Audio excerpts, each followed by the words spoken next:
Anycubic was one of the first manufacturers that gained a lot of popularity in the desktop resin 3D printing space over 4 years ago now with the release of their original photon printer. I was actually a little bit late to resin 3D printing. Originally, I had some concerns with the mess involved, the post-processing, and at the time, the cost of resin was substantially higher than it is now, so I never got to use their original photon. In 2020, I had my first experience with one of their resin printers, which was their very budget Photon Zero, which at the time of recording this goes for $100. It was even a very affordable machine back then, but with its 480p display, super small build volume, and standard LCD screen, it sort of left a lot to be desired in terms of its features. So I was really excited when Anycubic reached out to me last year, letting me know they had a much larger 6K machine that they were looking to have reviewed. I've had the Photon Mono X 6K for a little over a month now, and I've ran some prints on it, and I've got a chance to sort of mess around with the machine and see what it's all about. So in today's video, we will go over the 6K is probably what I'm going to refer to it as, the specs, what the unbox and setup was like, how it printed, and I will give you my overall thoughts on this machine as a whole. So with all that being said, and without further ado, let's get right into today's video.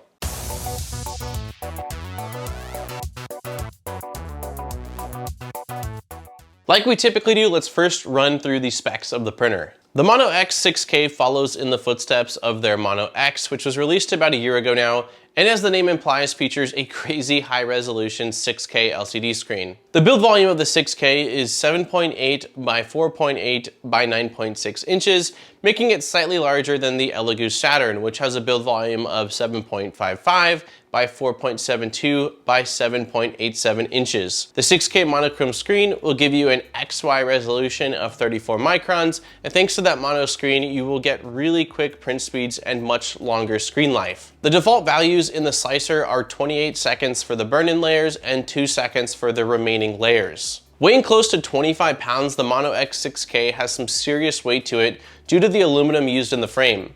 The bed is made out of aluminum with a fillet on top to keep resin from building up as it lifts out of the vat. The bed has a light checkered pattern etched into it, which isn't something that I've seen before. It is very faint, and it does really seem to provide great adhesion for the prints to bond with. The bed rides up and down on a single lead screw with 2 beefy linear rails, and the vat of the 6K is made out of a combination of metal and injection molded plastic. There is a max fill line, which is something I do really like to see, and I was able to pour close to 500 milliliters of resin into that vat. I didn't crack open the machine, which is something I typically do with FDM printers, but I did get confirmation from Anycubic directly that it is not running a Chitu Systems board, so you are able to use it out of the box with both their Photon Workshop slicer as well as the Lychee slicer. Interfacing with the machine is done through the fairly responsive 3.5-inch touchscreen on the front of the printer. The right side of the machine will have your USB port to plug in your flash drive with files, the power input, as well as an on-off rocker switch. The back of the machine has 2 fairly large exhaust ports, which will help with removing heat caused by that UV array, as well as the LCD screen.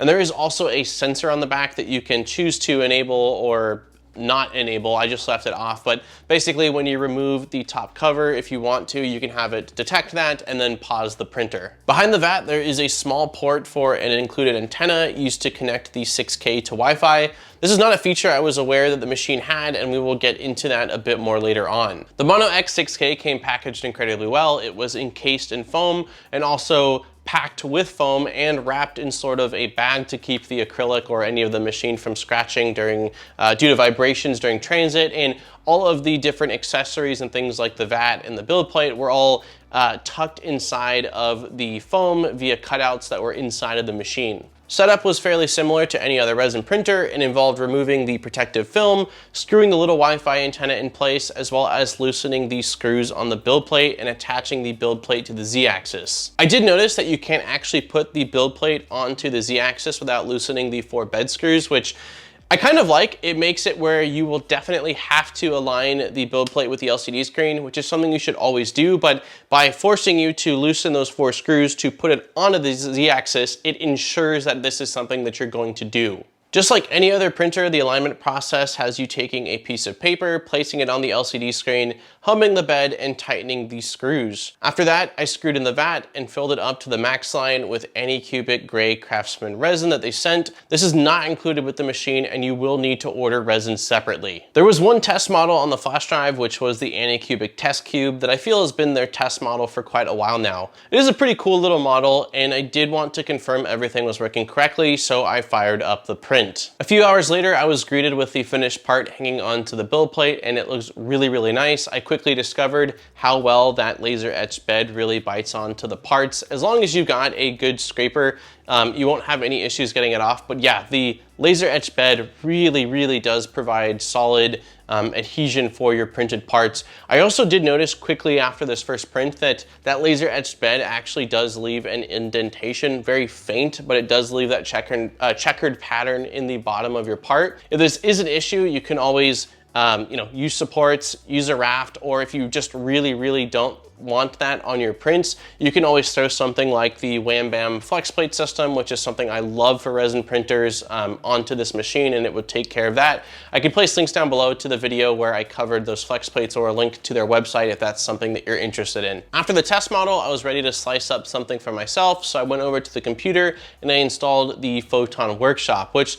actually reminded me a lot of Chitubox, at least as far as the layout of things go. There are definitely less settings and options though, but there are some pretty cool features, like the ability to easily add text to any model. I did a bit of exploring in their slicer before popping over to Lychee and selecting the built-in printer profile for the Mono X 6K. For the first print, I wanted to do something fairly small, primarily because I've used Lychee, but not nearly as much as Chitubox, and I wanted to make sure that the settings that I had would work. For the first model, I went with a Pikachu model that was recently released by Chelsea from Chaos Core Tech over on Thangs. I typically do this, but I did want to mention that any model that I print or that I showcase in this video will also be in the description of this video, so if you do want to check it out for yourself or print one out for yourself, you can go ahead and do so. So I added supports, sliced up the model, and started the print, and I'm glad I started small because after a couple of hours, I was able to see the supports sitting there on the build plate. It was still printing, but the Pikachu was not there, and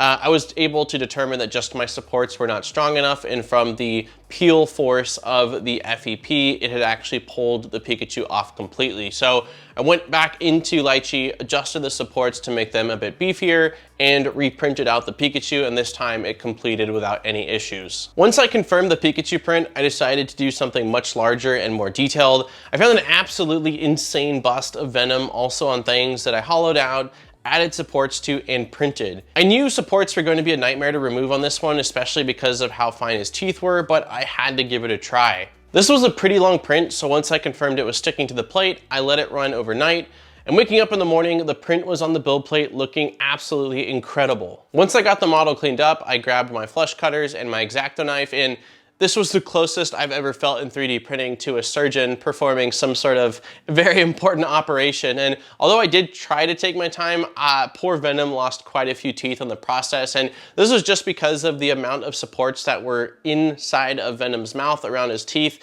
I need to revisit this model and use custom supports to really place them a bit more strategically. But again, this was more of just a support setting thing, and the printer itself did an absolutely fantastic job of capturing all of the details. After that, I decided to channel my inner Uncle Jesse. He has shown off this articulated dragon model, both on his YouTube channel and over on TikTok, and it was sort of on my list of things I wanted to print, and I knew that I had to print it out. So for this one, it is a paid model. I downloaded it and purchased it from Colts. I imported it into the Photon Workshop slicer. I didn't actually have to do anything with it other than import it, scale it, and slice it, and hit print, and it turned out absolutely incredible. For anyone that does want to print out this model, whether it's FDM or resin, but especially resin, be very careful with removing it. A combination of me just not being as careful as I should have been. His corner of one of his feet did crack when I went to scrape him into the cleaning station. I can easily glue it back on, which I very well might do, but I did end up printing a second one. And on that one, I started with removing the 4 feet because I thought the head or the tail were the most sensitive parts, but it's definitely those 4 feet. But once I reprinted it, started with removing the feet, the model is just, it looks incredible and it's super fun to play with. I don't know what it is about the articulated models, but they're just everybody loves them. So if you're looking for a very cool and fun model to print out, whether it's for yourself or to give away, I highly recommend taking a look at this dragon model. Next, I printed out the World Serpent, which is a premium model from Photos Mint. He makes some of the most badass models, and I really need to print out a few of his other designs. For this one, I did print over Wi-Fi, and I did want to touch kind of briefly on that because there's not a whole lot to say. Basically, the Wi-Fi for the Mono X 6K doesn't do anything, at least from what I saw, with the actual computer or slicer. I wish there was a way to transfer files even from their Photon Workshop directly to the machine, but it does not work that way. Basically, there is a phone app that you can use, and with that phone app, you can start a print, pause a print, stop a print, and see how much time is left on there. But you have to, like, this only works for files that are already on the USB flash drive. So I don't see a whole lot of utility for it right now. I think that if they add the ability to send from the computer to the machine, that will be more handy. But the primary thing I used it for was I sliced a file, put it on the flash drive, and then was able to start it from my phone, which if you're putting it on the flash drive and putting it in the the printer, you could just do it from the screen. The only thing I thought that was kind of cool was from the other room, I was able to easily tell, how much longer was left and when the job finished. But as of right now, the Wi-Fi seems a little bit more of a thing to add to the features. And again, there's just not a whole lot you can do with it at this point. For the World Serpent, Photos did have a pre-hollowed with drain holes and supports version of it. And I initially tried printing that in the Anycubic, this was their apricot resin.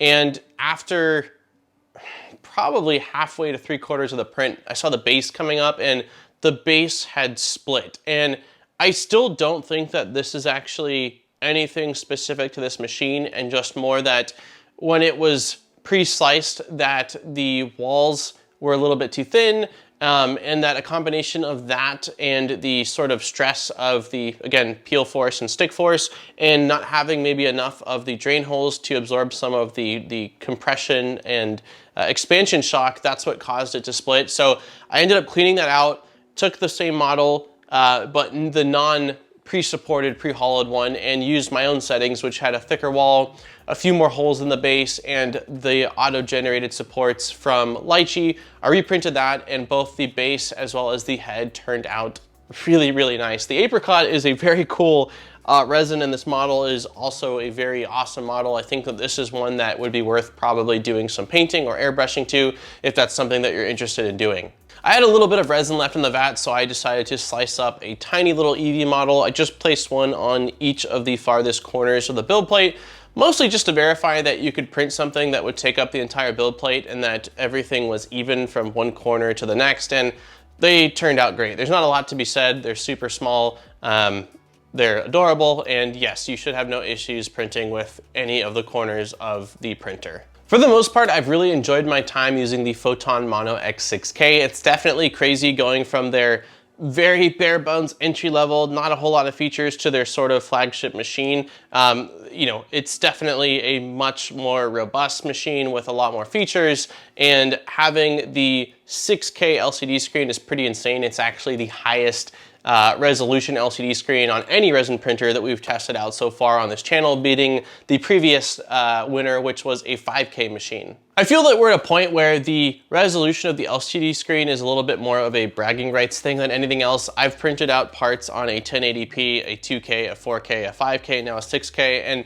they all look amazing. I'm not saying that there's not some slight differences in terms of the resolution or some of the smoothness, but it is really, really good. When you do get to larger machines, since a 4K machine that's got a really small build volume and a 4K machine that's got a huge build volume has the same amount of pixels as far as pixel density goes.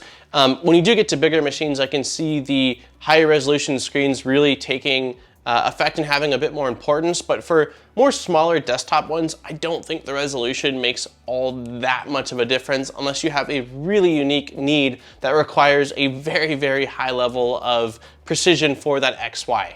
The only real issues I had with this machine were not related to the machine at all, and just that my Lychee profiles are not nearly as dialed in. I know exactly what to do in Chitubox, and I just need to dial in the support settings, really. As far as the Anycubic side of things, I do feel that their Photon Workshop is still a bit lacking. It can definitely use some more features. For someone getting just into resin 3D printing. I'm sure there's more than enough, but for someone that's been resin 3D printing, I do feel like you might feel a bit limited. And it also didn't run all that great on my Mac, which seems to be a common theme with the M1 Mac, but something still worth pointing out. With that being said, since it is fully compatible with the lychee slicer, which I personally think is a far superior slicer, if you were to get this machine and need to learn one slicer, I would definitely say you're probably better off investing your time in learning the lychee slicer at this point, unless Photon Workshop incorporates some additional things like the ability to, again, transfer from them the slicer through Wi-Fi to the machine directly. Then speaking of Wi-Fi, although it's not even a feature I knew the machine had from the factory, I do feel like don't get overly excited seeing that it has Wi-Fi, because again, at this point, there's very little that you can actually do with it. And then the last thing is regarding the bed. I personally think the laser etched bed is super cool because the adhesion is so good. And when you're printing, resin, although it's come down in price, is still not cheap. It still takes time, losing a print sucks. And so I would always prefer having higher strength in terms of the adhesion than risking the print coming off of the build plate and falling into the vat. So I like it, but depending on what your specific goals are and needs are, that might be something that you don't particularly like.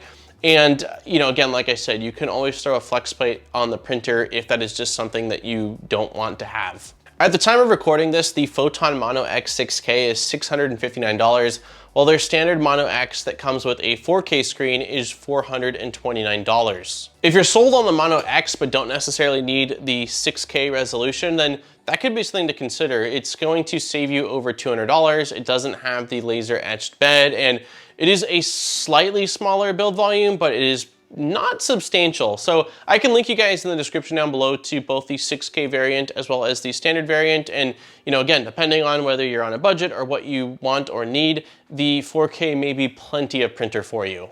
And that has been the Anycubic Photon Mono X 6K. I hope you guys enjoyed this video and that I was able to answer the majority of your questions. If you do have any other questions specific to this machine, please let me know in the comments down below. And as always, if I don't know the answer, I have no problem reaching out to the manufacturer directly. Let me know in the comments down below as well what your thoughts are on the screen resolution. If you have already been resin 3D printing or own multiple, what are your impressions on these crazy high resolution screens? Do you feel similar to me that, it's kind of getting to the point where you can't see a whole lot of difference, or do you still like seeing these higher, higher and higher resolution screens? On that note, don't forget to like and subscribe for more great videos. We make a video every single week, so there's always fresh content coming your way. And if you do want to support the channel furthermore, I'll place links down below in the description over to our Patreon, where there are some really awesome rewards. Huge thank you to all of our existing Patreon supporters. I appreciate each and every one of you allowing me to come back every single week and spend more time doing what I love, which is making content for you all to enjoy. On that note, this has been Daniel from ModBot, and I look forward to seeing you guys in my next video. Peace, guys.